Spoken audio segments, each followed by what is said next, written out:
ಕಲಬುರಗಿ ದಕ್ಷಿಣದ ward number 37ರ ವ್ಯಾಪ್ತಿಗೆ ಬರುವ ಲಾಲ್ಗಿರಿ ಕ್ರಾಸ್ ಹತ್ತಿರ ಕಳೆದ 2 ವರ್ಷಗಳಿಂದ ನಡೆಯುತ್ತಿರುವ ಚರಂಡಿ ಕಾಮಗಾರಿ ಸಂಪೂರ್ಣವಾಗಿ ವಿಳಂಬವಾಗುತ್ತಿದ್ದು, ಸ್ಥಳಕ್ಕೆ ದಕ್ಷಿಣ ಕ್ಷೇತ್ರದ ಮಾಜಿ ಶಾಸಕರಾದ ದತ್ತಾತ್ರೇಯ ಸಿ ಪಾಟೀಲ್ ರೇವೂರ್ ಅವರು ಭೇಟಿ ಮಾಡಿ ಕಾಮಗಾರಿ ಪರಿಶೀಲನೆ ನಡೆಸಿದರು. ಕಳೆದ 2 ವರ್ಷಗಳಿಂದ ನಡೆಯುತ್ತಿರುವ ಚರಂಡಿ ಕಾಮಗಾರಿ ಸಂಪೂರ್ಣವಾಗಿ ವಿಳಂಬವಾಗುತ್ತಿದ್ದು, ಸ್ಥಳಕ್ಕೆ ದಕ್ಷಿಣ ಕ್ಷೇತ್ರದ ಮಾಜಿ ಶಾಸಕರಾದ ದತ್ತಾತ್ರೇಯ ಸಿ ಪಾಟೀಲ್ ರೇವೂರ್ ಅವರು ಭೇಟಿ ಮಾಡಿ ಕಾಮಗಾರಿ ಪರಿಶೀಲನೆ ನಡೆಸಿ ಅಧಿಕಾರಿಗಳೊಂದಿಗೆ ಚರ್ಚಿಸಿ ಶೀಘ್ರ ಕಾಮಗಾರಿ ಪೂರ್ಣಗೊಳಿಸುವಂತೆ ಒತ್ತಾಯಿಸಿದರು. ಈ ವೇಳೆ ಮಾತನಾಡಿದ ಅವರು, ಮುಖ್ಯವಾಗಿ ಶ್ರಾವಣ ಮಾಸ ಆರಂಭಗೊಂಡಿರುವುದರಿಂದ ದಿನನಿತ್ಯ ಸಹಸ್ರಾರು ಸಂಖ್ಯೆಯಲ್ಲಿ ಭಕ್ತಾದಿಗಳು ನಸುಕಿನ ಜಾವದಿಂದ ಕಾಲ್ನಡಿಗೆಯಲ್ಲಿ ಕಲಬುರಗಿಯ ಆರಾಧ್ಯ ದೈವ ಶ್ರೀ ಶರಣಬಸವೇಶ್ವರ ದರ್ಶನಕ್ಕಾಗಿ ದೇವಸ್ಥಾನಕ್ಕೆ ಬರುತ್ತಿದ್ದು, ಬರುವ ರಸ್ತೆಯಲ್ಲಿ ಚರಂಡಿ ನೀರಿನಲ್ಲಿ ಬರುವಂತಾಗಿದೆ. ಇದಲ್ಲದೆ ಸುತ್ತಮುತ್ತಲಿನ ಬಡಾವಣೆಯ ಸಾರ್ವಜನಿಕರು ತೊಂದರೆ ಅನುಭವಿಸುತ್ತಿದ್ದಾರೆ. ಸಾರ್ವಜನಿಕರಿಗೆ ತೊಂದರೆ ಆಗದಂತೆ ಕೂಡಲೇ ಕ್ರಮ ವಹಿಸಲು ಅಧಿಕಾರಿಗಳಿಗೆ ಸೂಚಿಸಿದರು.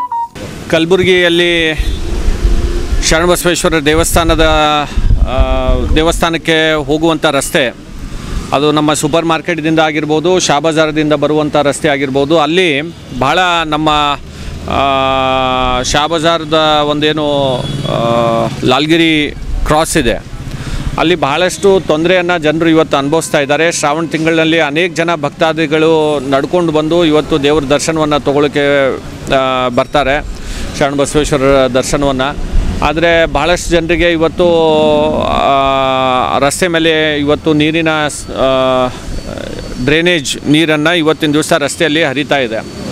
ಹೀಗಾಗಿ ಬರುವಂಥ ಭಕ್ತರಿಗೆ ತೊಂದರೆ ಆಗಬಾರ್ದು ಅಂಥೇಳಿ ಇವತ್ತು ತಕ್ಷಣದಲ್ಲಿ ಮಹಾನಗರ ಪಾಲಿಕೆ ಅವರು ಇವತ್ತು ಇಂಜಿನಿಯರ್ಗಳಾಗಿರ್ಬೋದು, ಕಮಿಷನರ್ ಅವರು ಈ ನೀರನ್ನು ಹೋಗಲಿಕ್ಕೆ ಇವತ್ತಿನ ದಿವಸ ಬೇರೆ ಒಂದು ಕಾಲುವೆಯನ್ನು ಮಾಡಿ ಜನರಿಗೆ ಭಕ್ತರಿಗೆ ಯಾವುದೇ ರೀತಿಯಾದಂಥ ತೊಂದರೆಯನ್ನು ಆಗಬಾರ್ದು ಅಂಥೇಳಿ ನಾನು ಈ ಸಂದರ್ಭದಲ್ಲಿ ಆಗ್ರಹವನ್ನು ಮಾಡ್ತೇನೆ. ಅದರ ಜೊತೆಯಲ್ಲಿ ಕೇಂದ್ರ ಸರ್ಕಾರ ಇವತ್ತು ಮೋದಿಜಿಯವರ ಸರ್ಕಾರ ಇವತ್ತು ನಮ್ಮ ಕಲಬುರಗಿಗೆ ಅಮೃತ್ ಸ್ಕೀಮ್ ಅಡಿಯಲ್ಲಿ ಅಮೃತ್ 2 ಸ್ಕೀಮನ್ನು ಇವತ್ತು ನಮ್ಮ ಮಹಾನಗರ ಪಾಲಿಕೆಗೆ ಇವತ್ತು ಕೇಂದ್ರ ಸರ್ಕಾರ ಅನುದಾನವನ್ನು ಕೊಟ್ಟಿರುವಂಥದ್ದು. ಅದರ ಅಡಿಯಲ್ಲಿ ಇವತ್ತು ಅನೇಕ ಕಾಮಗಾರಿಗಳನ್ನು ಪ್ರಾರಂಭ ಆಗಬೇಕಾಗಿದ್ದಾವೆ. ಹೀಗಾಗಿ ಅದನ್ನು ಕೂಡ ಇವತ್ತು ಮಹಾನಗರ ಪಾಲಿಕೆ ಇವತ್ತು ಭಾಳಷ್ಟು ಬೇಗದಲ್ಲಿ ಅವೆಲ್ಲ ಕಾಮಗಾರಿಗಳನ್ನು ಮುಗಿಸ್ಬೇಕು ಅಂತ ಹೇಳಿನೂ ಕೂಡ ಇವತ್ತು ನಾನು ವಿನಂತಿಯನ್ನು ಮಾಡ್ತೇನೆ. ಇದು ಏನಾಗ್ತಾ ಇದೆ, ಜನಪ್ರತಿನಿಧಿಗಳು ಇಲ್ಲಿರುವಂಥ ಶಾಸಕರು ಬೇರೆ ಬೇರೆ ಕಾರ್ಯದಲ್ಲಿ ಭಾಳಷ್ಟು ವ್ಯಸ್ತರಾಗಿದ್ದಾರೆ. ಹೀಗಾಗಿ ಅವರಿಗಿದು ಯಾವುದೂ ಕಾಣ್ತಾ ಇಲ್ಲ. ಇವತ್ತು ಲಕ್ಷಾಂತರ ಭಕ್ತರು ನಮ್ಮ ಆರಾಧ್ಯ ದೇವರಾಗಿರುವಂಥ ಶರಣಬಸವೇಶ್ವರರು ಅವರ ಒಂದು ದೇವಸ್ಥಾನಕ್ಕೆ ಹೋಗುವಂಥದ್ದು 1 ತಿಂಗಳಾದರೂ ಕೂಡ ಇವತ್ತು ಜನರಿಗೆ ಇದು ಅನುಕೂಲ ಆಗ್ತಾ ಇಲ್ಲ. ಈ ರೀತಿ ತೊಂದರೆಯಲ್ಲಿ ಜನರಿದ್ದರೂ ಕೂಡ ಇವರಿಗೆ ನಾನು ಹಿಂದೆನೇ ಹೇಳಿದ್ದೆ, ಇವರು ಭಾಳ ಕುಂಭಕರ್ಣನ ನಿದ್ರೆಯಲ್ಲಿದ್ದಾರೆ ಅಂಥೇಳಿ. ಅವ್ರಿಗಿನ್ನೂ ಇಷ್ಟೆಲ್ಲ ಮಳೆ ಬರ್ತಾ ಇದೆ, ಜನರಿಗೆ ತೊಂದರೆ ಆಗ್ತಾ ಇದ್ದರೂ ಕೂಡ ಅವ್ರಿಗೆ ಅದು ಯಾವುದೂ ಕಾಣಿಸ್ತಾ ಇಲ್ಲ. ಈಗಾದರೂ ಎಚ್ಚೆತ್ತಿ ಅವರು ಕೆಲಸ ಮಾಡಲಿ ಅಂಥೇಳಿ ನಾನು ಆಗ್ರಹವನ್ನು ಮಾಡ್ತೇನೆ.